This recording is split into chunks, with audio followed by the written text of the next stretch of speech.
Готуємо зустрічі в Сполучених Штатах Америки після повернення американської команди з Москви та відповідних консультацій у Вашингтоні. Рустем Умєров, Андрій Гнатов та всі. Today, we are standing at a moment in history that future generations will read about in textbooks. The date is December the 4th, 2025. The snow is falling in Kyiv. Hello everyone, and welcome back to the channel where we dissect the heartbeat of Brussels and the soul of Kyiv. The temperatures are dropping, but the political heat between Ukraine and the European Union has reached a boiling point that no one predicted. We are witnessing a geopolitical thriller unfold in real time, centering on two pivotal figures, Volodymyr Zelensky and Ursula von der Leyen. The narrative in the mainstream media is one of fatigue, of a stalemate on the front lines, and of a world growing tired of the war. But today we are going to peel back the layers of diplomatic politeness to reveal the raw, unfiltered truth of what is actually happening behind closed doors in the Berlaymont building in Brussels and the presidential bunker in Kyiv. Is the European Union about to take the biggest gamble in its history to save Ukraine? Or are we seeing the beginning of a fracture that could shatter the Western alliance? Before we dive into this explosive report, I have a small favor to ask. If you want to stay ahead of the curve and understand the forces shaping our world, please make sure you hit that notification bell and subscribe to EU Politics right now.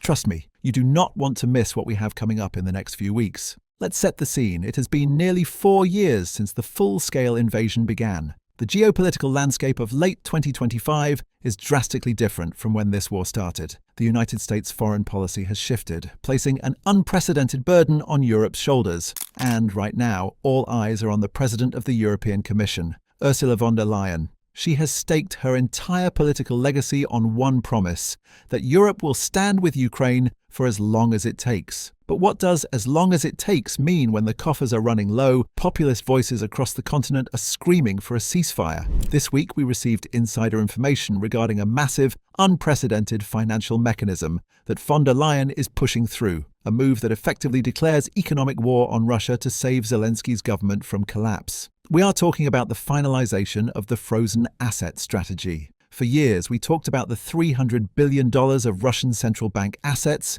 sitting immobilized in Western banks. Well, the talk is over. The latest news coming out of Brussels suggests that the EU is bypassing legal hurdles to not just use the interest, but to leverage these assets to issue a massive freedom loan directly to Kyiv, bypassing skeptical member states like Hungary. This is a do-or-die moment for Zelensky. The latest reports from the front line in the Donbass are grim. Russian forces have been relentlessly pushing toward key logistical hubs, and the Ukrainian army is facing a critical shortage of advanced electronic warfare systems. Zelensky knows that without a massive injection of funds, not just pledges for 2026, but cash on the table now, the defense lines could crack this winter. This is why his relationship with Ursula von der Leyen has become the single most important alliance in the world today.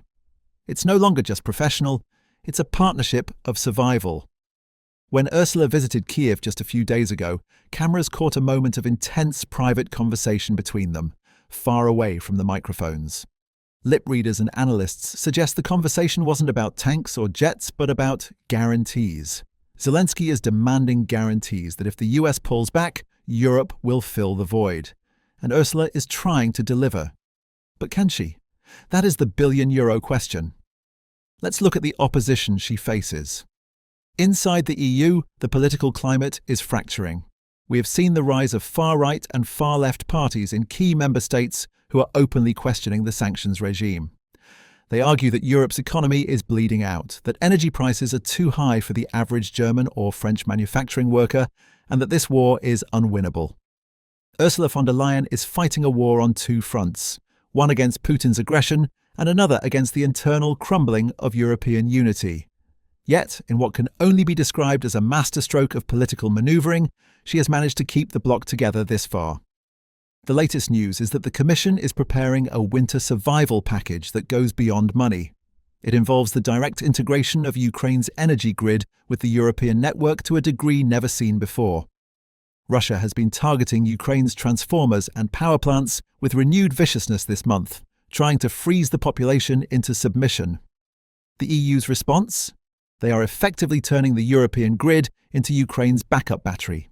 This is a technical and logistical nightmare, but it is the only thing keeping the lights on in Kyiv hospitals right now. But there is a darker side to this news. Rumors are swirling in diplomatic corridors about a Plan B. This is the stuff they don't say at press conferences. Sources indicate that there are quiet, back-channel discussions about what a ceasefire might actually look like. While publicly, von der Leyen supports Zelensky's peace formula, which demands a full Russian withdrawal. Privately, European strategists are running simulations on what happens if the front lines freeze where they are. Zelensky is furiously pushing back against this. In his nightly addresses, you can hear the steel in his voice. He knows that any pause in fighting simply gives Russia time to rearm. He is terrified that Europe will force him into a bad deal just to stabilize the markets. This is where the drama intensifies. Zelensky is banking on his personal connection with Ursula to prevent this sellout. He is appealing to her moral compass, reminding her of Bucha, of Mariupol, of the children abducted. He is effectively saying, "You promised us a European future. Do not leave us in the Russian grey zone." And speaking of a European future, let's talk about accession. This is perhaps the most underreported but critical aspect of the current news cycle. As of December 2025, Ukraine has miraculously completed the screening process for several key negotiation clusters. To put this in perspective, it usually takes countries a decade to get this far. Ukraine has done it while fighting a total war. Von der Leyen has been the champion of this accelerated path. She understands that the only way to permanently secure Ukraine is to anchor it within the EU's legal and economic structures. However, we have to talk about the elephant in the room, the veto power. We know that Viktor Orban and a shifting coalition of skeptical leaders are waiting in the wings to block the final steps. The news coming out of Budapest is that they are preparing to demand massive concessions in exchange for lifting their veto on the next stage of talks. Zelensky is furious. He views this as blackmail. But Ursula is playing the long game. She is crafting a budget proposal for the next EU financial framework that practically forces member states to get on board or lose their own funding. It's a high-stakes game of poker, and the chips are human lives.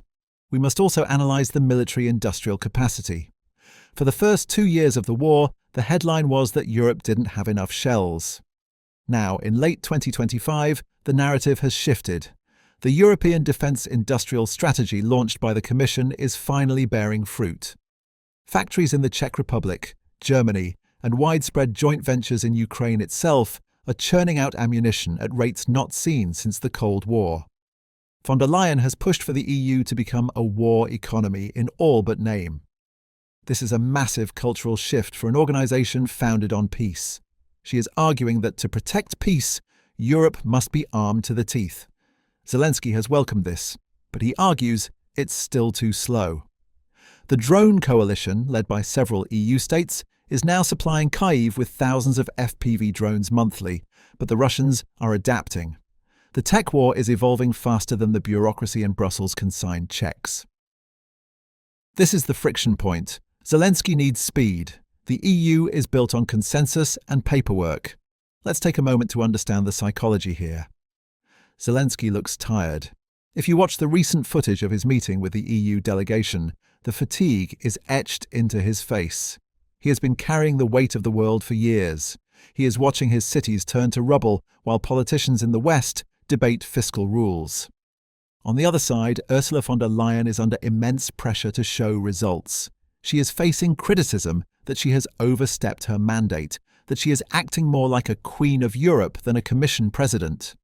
But she is driven by a conviction that if Putin wins in Ukraine, the Baltic states are next, and then the entire European project collapses. This shared existential dread is what binds them. They are two leaders who know that if they fail, history will be unforgiving.